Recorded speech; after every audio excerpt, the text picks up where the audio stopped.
Bienvenue! Aujourd'hui, on se penche sur une prophétie moderne assez fascinante. L'idée, transformer les textes anciens en un véritable compte à rebours cosmique qui annoncerait un événement céleste absolument sans précédent. Alors, la question de départ est plutôt radicale. Et si la Bible, au fond, ce n'était pas un livre d'histoire? L'idée centrale qu'on explore ici, c'est que les Écritures seraient en fait un plan, une sorte de message codé qui pointe vers un événement bien précis dans notre futur.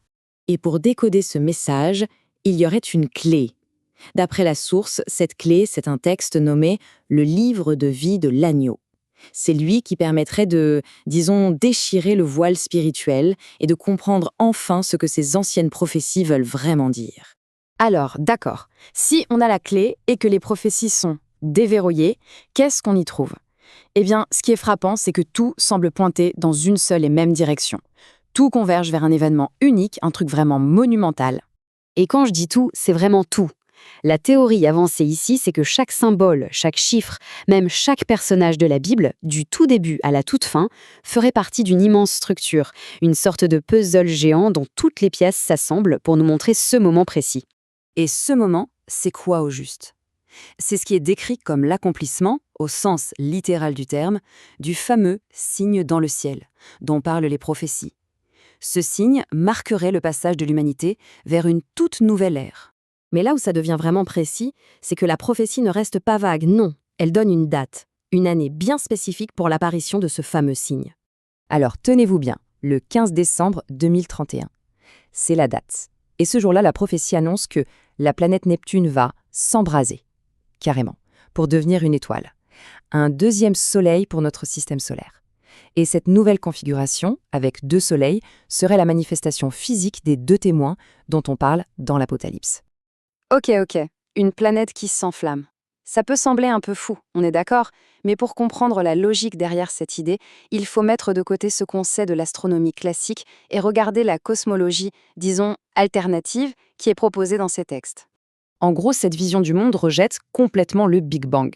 À la place, on a un univers éternel, sans début ni fin, qui serait gouverné par l'électromagnétisme.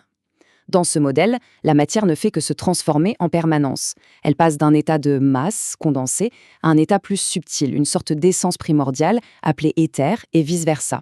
C'est un cycle sans fin. Et ce cycle s'applique aussi aux corps célestes. Ils évoluent. Un satellite, avec le temps, devient une planète. Et une planète, à son tour, finit par devenir une étoile.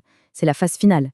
D'ailleurs, selon cette théorie, notre propre Soleil serait une jeune étoile qui, il y a très longtemps, était une planète un peu comme Jupiter, avant de s'embraser. Bon, maintenant qu'on a posé le quoi, l'embrasement de Neptune, et le comment, cette cosmologie électromagnétique, la prophétie propose une chronologie très précise des événements qui mènent à cette grande transition. Ce calendrier est assez détaillé. Tout commencerait par une période de 7 ans, de 2025 à 2031, une période de purification, marquée par pas mal de bouleversements mondiaux. Puis, en 2032, juste après l'embrasement de Neptune, il y aurait une année de grâce pour que l'humanité comprenne ce qui se passe. Ensuite, en 2033, les élus seraient appelés à se retirer des villes. Et enfin, en 2034, après une dernière purification, ce serait l'établissement de la nouvelle Terre. La nouvelle Terre, mais ça veut dire quoi concrètement? À quoi ça ressemblerait? D'après les textes, c'est une transformation totale de la vie. Une vie qui se déroulerait désormais sous la lumière de deux soleils. En fait, ce serait le passage de ce que la prophétie appelle le 6e jour, notre monde actuel basé sur l'ignorance, au 7e jour, l'ère de la connaissance. Une sorte de grand repos cosmique, un sabbat, où l'humanité pourrait enfin vivre dans une sorte d'Éden retrouvé. Dans ce nouveau monde, les deux soleils, le nôtre et Neptune devenus étoiles, seraient les fameux deux témoins.